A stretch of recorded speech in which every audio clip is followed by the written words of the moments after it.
Et dans un instant, on continue de répondre à toutes vos questions. On prend vos appels au 39 21 standard d'Europe 1. Ce matin, on s'intéresse à la dépendance à l'alcool. Mais juste avant, c'est l'heure du quiz d'Isabelle Queneau. Ah, vous l'aimez cette musique, Isabelle, J'adore jusqu'au bout. Les Français sont parmi les plus gros consommateurs d'alcool au monde. Vrai ou faux ? C'est vrai. C'est vrai. Alors, on n'est pas... Attention, parce qu'il y en a 10 devant nous quand même. On a une consommation d'à peu près 13 litres d'alcool par an et par habitant, ce qui est énorme quand on se rend compte qu'il y en a comme vous, Guillaume, qui ne boivent pas une goutte d'alcool.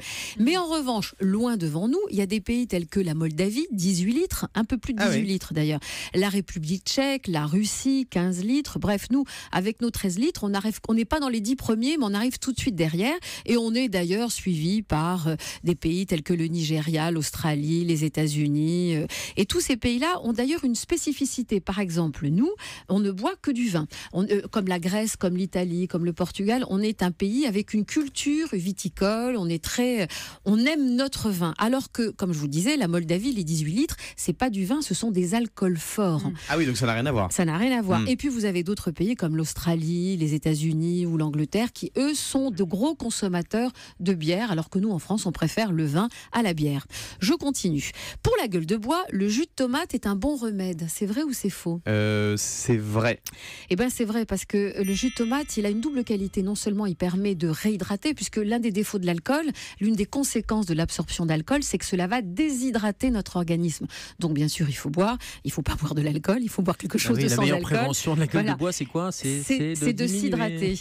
Et puis, surtout, avec le jus de tomate... C'est de pas boire, Isabelle. Oui, mais attends...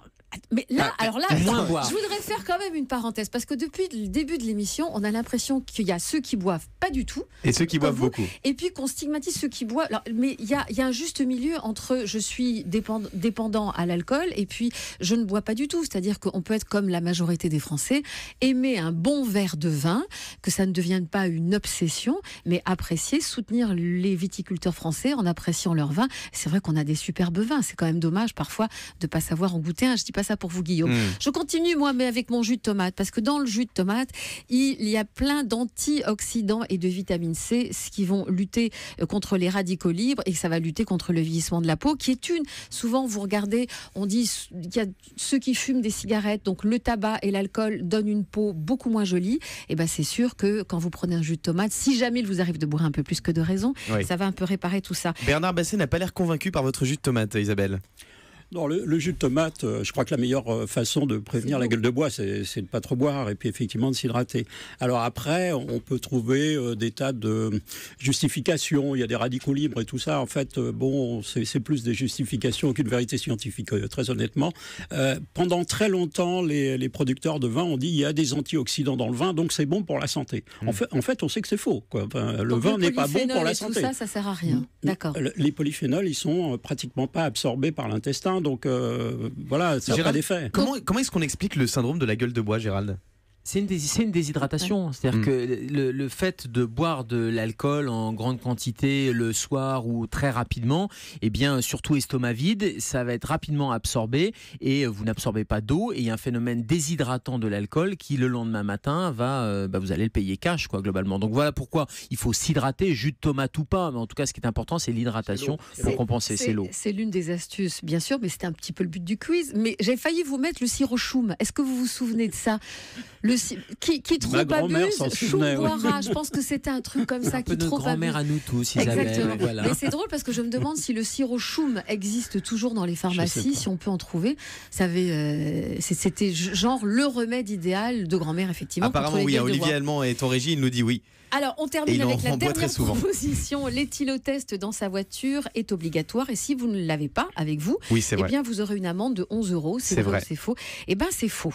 Alors, c'est pas tout à fait faux et c'est pas tout à fait vrai. En 2012, un décret publié dans le journal officiel disait qu'effectivement, l'éthylotest était rendu obligatoire, donc dans toutes les voitures, et une amende de 11 € était alors envisagée en cas de défaut de présentation de l'éthylotest. Sauf que, un an après, donc en 2013, un nouveau décret dit que, effectivement, il est toujours obligatoire de posséder un éthylotest et d'en avoir un dans son véhicule, mais qu'en revanche, son absence ne sera plus sanctionnée par une amende de 11 €. Et est-ce que vous savez que les éthylotests, ils ont changé ? Avant, vous aviez des éthylotests gradués, et maintenant, on a arrêté parce qu'on s'est rendu compte que dans les concours dont on parlait tout à l'heure de binge drinking, l'éthylotest permettait de savoir qui avait gagné en ayant absorbé la plus grosse quantité d'alcool. Donc maintenant, il n'y a plus c'est ou positif ou négatif, mais vous n'avez plus les mesures qui sont indiquées. C'était le quiz d'Isabelle Quenin.